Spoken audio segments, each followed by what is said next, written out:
Hello, I'm Matt Galloway, and this is the Current Podcast. You might be familiar with the idea of a super yacht. Do you know what a giga-yacht is? That is a boat that is more than 300 feet long. There are only about 170 of them in the world, including one called Chaos, owned by Walmart heiress Nancy Walton Laurie.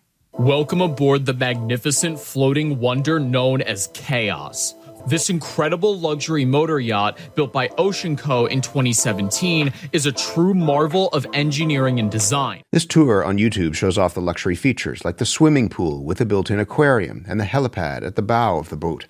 And then, inside, the interior design of Chaos is a feast for the eyes. Lavish white and blue carpeted floors adorned with intricate designs beautifully complement the vessel's exterior and its signature aqua color. Golden accents and cream upholstery harmonize with the teak flooring, creating a warm and inviting ambiance. Giga yachts like these have become the status symbol of choice for the richest of the rich, a category of people whose numbers are growing, particularly in the United States. There are now 800 or so billionaires in the U.S., up from 66 in 1990. Wealth is increasingly concentrated in the hands of a very few. New Yorker writer Evan Osnos says that growing gap between the rich and everyone else is partly what set the stage for the second Trump presidency and what he calls the politics of plunder inside the Oval Office.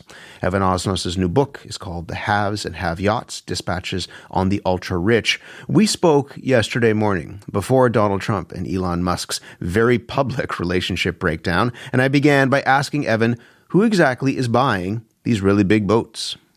Well, right now, we're in the season of the crypto billionaires. As one person in the yachting industry said to me, there have been these generations. First, it was the oil money. There were the shipping tycoons. Then there were the internet tech tycoons. And now, most recently, it's become the crypto money. But it's, in effect, the table stakes are about $500 million. I had a CEO in Silicon Valley say to me that a super yacht is, in his words, the best way to absorb excess capital. Excess capital. Yeah, it's a term I hadn't really heard before, but it struck me as perhaps a bit of a strange motto of our time. What is LOA? Because this in some ways defines what a giga yacht or a super yacht is, right? Yeah, LOA is really the coin of the realm in the industry, and it stands for length overall. Meaning, in effect, you can put all the fancy accoutrement you want on there. People have things like IMAX movie theaters and cryo saunas and helicopter pads. But in the end, they measure themselves against one another by length overall. Somebody told you that if the rest of the world learns what it's like to live on a yacht like this, we're going to have to bring back the guillotine. What do boats like this reveal about the wealthy people who own them? Well, you're absolutely right to zero in on that observation, in part because that comment, one of the things that struck me about it was that it came from a yacht owner. And so there is a way in which there is a kind of anxious awareness that owning the most expensive object that our species has ever figured out how to own also is a sign of the tensions in our society. It's almost as if the higher they get on the wealth and status ladder, the more uneasy they become. It's like a kind of vertigo sets in, this feeling that they are exposed and vulnerable and yet insatiable. It continues on. I've talked to people who have spent literally hundreds of millions of dollars buying a yacht, and they will spend most of the conversation telling you about the bigger yacht that they hope to commission and buy someday. There's a story in the book about some rich owner of a yacht who invites other rich people onto the boat, and he limits the number of newspapers that are available for them to read in the morning? Yes. It's part of, frankly, from his perspective, some of the pleasure of the experience is to watch some of the world's most powerful people jockey for just the minor advantages of even the simplest interactions. And in a way, it kind of clued me into some of the underlying social dynamics of the whole experience, which is that it is ultimately a hierarchical test. Did you start to enjoy the life? You tell a story, but your wife is at home with the kids and she's texting you about some toilet debacle, and there you are in the lap of luxury. I do confess there was a moment of supreme guilt. She happened to text me with this kind of mechanical disaster at the very moment that I was just tucking into an omelet and a glass of really extraordinary fresh squeezed juice. And I looked out from the terrace where I was sitting, and I saw this man on a rather, shall we say, mid-tier yacht. And I just noticed that he was looking up at me on this terrace. And he didn't know, of course, that I was an interloper, a fraud, just there for the sake of journalism. And I felt this very distinct and unfamiliar sensation, which I realized was superiority. Let's talk about some of the other ways that really rich people are spending their money. Why are so many rich people getting laser eye surgery right now? Well, the CEO of Reddit, which is a popular site a lot of people will know and use, told me that he had gotten laser eye surgery because he worries about the breakdown of society, essentially an apocalypse scenario, and he doesn't want to have to rely on contact lenses or eyeglasses in the event that the supply chain collapses. And that interview, which frankly kind of staggered me, it prompted me to talk to a bunch of other people in Silicon Valley and in Wall Street. One person led me to the next. And as I describe in the book, there is a culture of doomsday prepping that has grown up on the fringes of these two communities in the country that are in many ways some of the most powerful people in the world, but they have become preoccupied by the belief that society is on the point of great fragility. And so they're doing things like buying houses in New Zealand where they could escape and making plans about what they would do in the event of a disaster. And it was quite a startling thing to discover is happening. These aren't people think of survivalists, and as you say in the book, it's not, the tinfoil hat guy with a basement full of beans. These are incredibly wealthy people who are quite convinced that something terrible is going to happen, and that in their eyes, this is what you say, survivalism is not a step toward prevention, it's an act of withdrawal. What does that mean? It's, I'm afraid, a fairly bleak fact that I concluded that, in a way, preparing for the worst consequences is natural. It's logical. And what we do when we're thinking about our own lives is maybe you say, well, what can I do to try to prevent this terrible consequence that I'm worried about? But that's a different thing than saying all I'm going to focus on is how can I invest in protecting myself in the event of that worst consequence? Another CEO in Silicon Valley said to me at one point, when this conversation comes up at dinner parties, he said, I like to push back on it. He said, I often like to ask people, if you're so concerned about the pitchforks, as he put it, how much are you giving to your local homeless shelter? How damaging do you think it is to the idea of society if there is an incredibly, this is the theme that runs through the book, an incredibly powerful segment of the population that isn't thinking about how they have the power to solve some of these problems, but they're not interested in that. They're interested in going to New Zealand if the wheels fall off. Or to Mars. These Mars.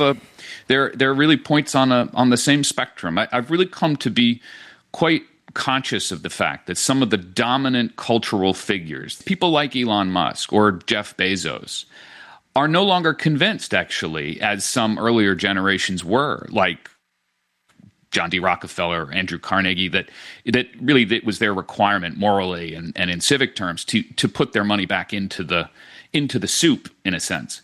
Rockefeller founded the University of Chicago. Carnegie created libraries all over the United States. And even more recently, you see people like Bill Gates and Warren Buffett who have devoted the lion's share of their fortunes to philanthropy. And Musk has a different view. Musk's view is, as he has said explicitly, he said, my greatest gift to humankind is being the CEO of Tesla because of what it could do on climate change. I think that there is a way in which the current generation, and this is really, frankly, the purpose for writing a book of this kind, is I wanted to illuminate that there are multiple ways to be a billionaire. You might choose to go in the path of somebody like Warren Buffett or Bill Gates, who has devoted so much to try to, frankly, work on vaccines and protect the world's most vulnerable people. Or you could go the path of somebody like Musk, who is right now discovering, I think, the limits of public tolerance for his ideas and learning that he is quite secluded, I think quite disconnected from the actual experience of people who get up every day and don't really agree with his idea that Social Security is, as he says, a Ponzi scheme and things like that. What about Mark Zuckerberg? One of the things you say in the book is that these are people in a world that does not welcome a lot of outside attention. But you had the opportunity, and this is before he became, a gold chain wearing mixed martial arts practitioner. You spent a lot of time with Zuckerberg and managed to speak with him on a number of different occasions. What did you learn about who he really is and what drives him in his role in society? I was writing a profile of him for The New Yorker, and so that process can unfold over the course of a few months. And, I would have always liked to spend more time with an interview subject, but I was grateful to be able to get a view into this world, this very strange experience of somebody who, as a teenager, you'll remember, created his big idea. And then from that moment on, when he dropped out of college, he was creating a world of his own design. So it became a real reflection of his values and his worldview and his mindset. And so I wanted to try to understand that as best I could. And in some ways, perhaps one of the most revealing conversations I felt like was when I was startled to discover how much he admired ancient Rome, how fascinated he was by ancient Rome. He had named his 3 children after Roman emperors. In fact, when he and his wife went on their honeymoon in Rome, they had so many pictures with statues of Augustus that she began to joke that it was like the 3 of them were in a marriage. And, for people who've maybe, it's been a few years since you read the classics, Augustus was known for having achieved great victories across Europe and northern Spain and so on. But he was also somebody who was, frankly, known for a pretty domineering form of politics. And it was a pretty harrowing time to be in his midst.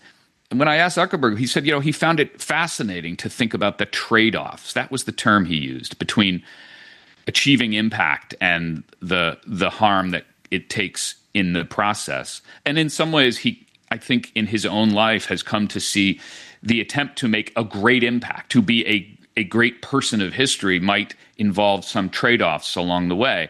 The challenge is for the rest of us that those trade-offs can reverberate through our lives, whether it's the way that social media impacts our attention spans or our children's emotional health or, frankly, the functioning of democracy in the information sphere. And so that kind of way in which one person's interests can be magnified across society because of the scale of their fortunes, that I found quite interesting. How do you understand how his politics have changed? I mean, and it's not just, the comments on Joe Rogan talking about masculine energy and we need more of that and what have you. It's him cozying up to Donald Trump, a figure that there was certainly tension and heat between the two of them before, and now it feels as though that has dissipated in part because of what Zuckerberg has done. How do you understand that?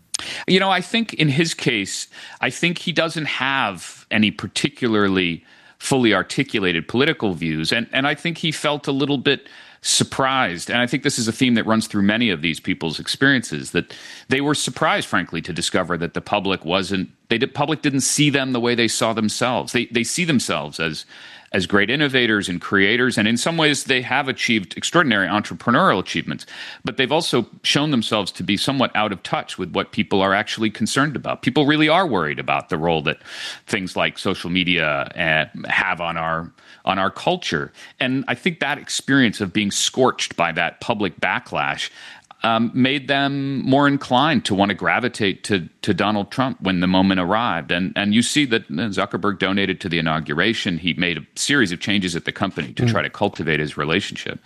And that has been quite a startling trajectory to watch. You wrote a book called Wildland, The Making of America's Fury.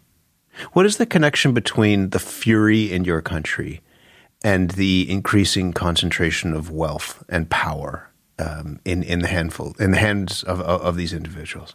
These two books are, in a way, I think, part of the same long project of my life, which is to try to understand this role of inequality in this country and what it's doing to us. But Wildland looked at it from the perspective of people in the middle and at the bottom. And I'm often reminded these days of some of the comments people made in the course of that report. I spent a lot of time in West Virginia, and there was a coal miner there who said to me at one point he had heard that the CEO of a company involved in his coal mine, which was struggling, had said that the CEO was making about 400 times what the frontline workers were making. And this coal miner named David Efos said, I've never met any man who is actually worth 300 or 400 other men. Have you? And I thought it was it reframed the question to me in terms of what do we value as a society? How are we valuing ourselves by length overall, to use one form of measurement, or are we valuing ourselves by other things like the dignity of work and the value of a decent way of life? You have reported on Donald Trump for many years now, and you write in the book that if you want to understand the change Trump represented, you have to look beyond politics, that he is a creature of money and the money world, specifically a period of Americans going on about greed and fairness and liberty and dominance. What does it tell you that Donald Trump named 13 billionaires to the top ranks of his administration? That it, in those inaugural photos, that event, that some of the richest, most powerful people in the world were standing with him on stage, ahead of people who would be in cabinet, people who would be making those decisions. What does that tell you? Yeah. In fact, maybe the most telling detail of that scene, that really indelible scene on Inauguration Day, was that the leaders of Congress itself were actually relegated off stage entirely. They were in the audience, which is a strange indicator of where power really lies right now. The fact is, American political values can't be simply described as one or the other, of people either worshiping Donald Trump or hoping for his downfall. As we know, as you know, Matt, so deeply, we are living on a razor's edge, a kind of 50-50 America, in which you have these two very powerful competing conceptions of the place. And I actually think that the view of money is a reflection of that. If you look at public polling, you find that, as a poll found last year, 59% of Americans believe that billionaires are making this country less fair, and an almost identical share of Americans want to become a billionaire. And that ambivalence, that duality, these two ideas that coexist simultaneously, are in a kind of struggle, a sort of competition for which one dominates. And right now, it's pretty clear we're in the season of the oligarchs. It's just a fact. But the question becomes, perhaps it's not really a matter of persuading Americans to give up on the dream of getting rich. Perhaps really the key is about giving them the information and the tools so that they can understand why they're not rich. You wrote in The New Yorker about Donald Trump selling influence inside the Oval Office, and that there is a willing audience there. The people who are rich are buying that influence. Give me an example of that. What have you seen specifically? People talk about that, but again, the piece spoke specifically about how the president is exchanging his position for cash money. How did you see that? Well, the most public and brazen example that has happened recently was something utterly unprecedented, which was that the family crypto venture auctioned off dinner with the president to the 220 highest paying owners of their meme coin. To be frank, we've never had anything even in the same solar system of that kind of naked transaction of money for influence. But it can perhaps distract from the fact that day to day, all the time now in Washington, where I live, there is essentially an open marriage of profit and politics. And the following kind of example. I mean, I've talked to a lot of folks who work in the lobbying and government affairs work. And by December, shortly after Trump was elected, it was already well understood that for $1 million, you could get dinner at Mar-a-Lago in a group with him, send that money to MAGA Inc., which is a super PAC. And then by the spring, the prices had gone up, and it was now, according to an invitation from MAGA Inc., it was $5 million to have a one-on-one conversation with the president. And as one government affairs executive said to me, the truth is we have no idea where that money ends up. Naive me asks, are there not rules against such a thing?